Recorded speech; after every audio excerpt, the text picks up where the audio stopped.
بایسیکل ګرځي زموږ د جومات خو لا ښایي تاسو ابتدا کې هو پې لږ وکارې دی روکارې دی خو دا کرسۍ درنه روکي دي هر جومات تازه سم کلب جوړ دی ټوله ورځ په لاره کوڅه کې ګرځي په سیکلو ګرځي په بل څه ګرځي او جومات کې په کرسۍ مونځ کوي خو ټیک ټاک غم خادي کوي هر څه کوي چې جومات ته راځي په کرسۍ نه بغیر د عذره په کرسۍ مونځ کېږي نه ځان نه ولې ډغار کوي ځان ولې تباه کوي نه کېږي نه کېږي بابا چې د چا د دلته نه چې حرمینو پسې ورپسې دی که چېرته دی چې په حرمینو کې هم څوک بغیر د عذره کوي د هغه هم نه کېږي چې کعبې ته مخامخ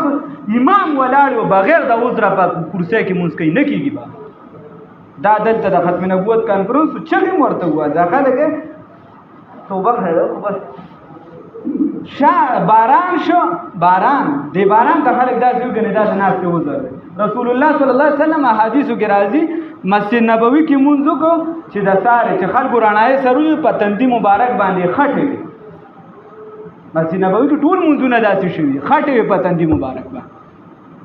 او سسان حساب دی په کرسۍ باندې هېڅ څه لګیا عذر دی هغه هم داسې عذر چې کله دی په ناسته مونځ نه شي کولی او په کرسۍ کې کولی شي بیا به یې کرسۍ کې کوي چې په ناسته نه شي کولی چې په ناسته هم کولی شي بیا به هم د کرسۍ د ناستې مونځ نه کوي اوس د خدای په مسله چې کوم ولاړ دي هغه د خولې نه شی نه راوځي چې بابا نه دي دته یې مه وایه نوم ماله ده چا داسې ووایه چې نه کېږي بغیر د هغه هم هر یو په خوله تاله والې ده نو رس سره ده په جومات کې وایي خلک راغونډې کرسۍ ګپ ته ناست عمر نو یا دیارلس کسه بیا اخري کس د باره راته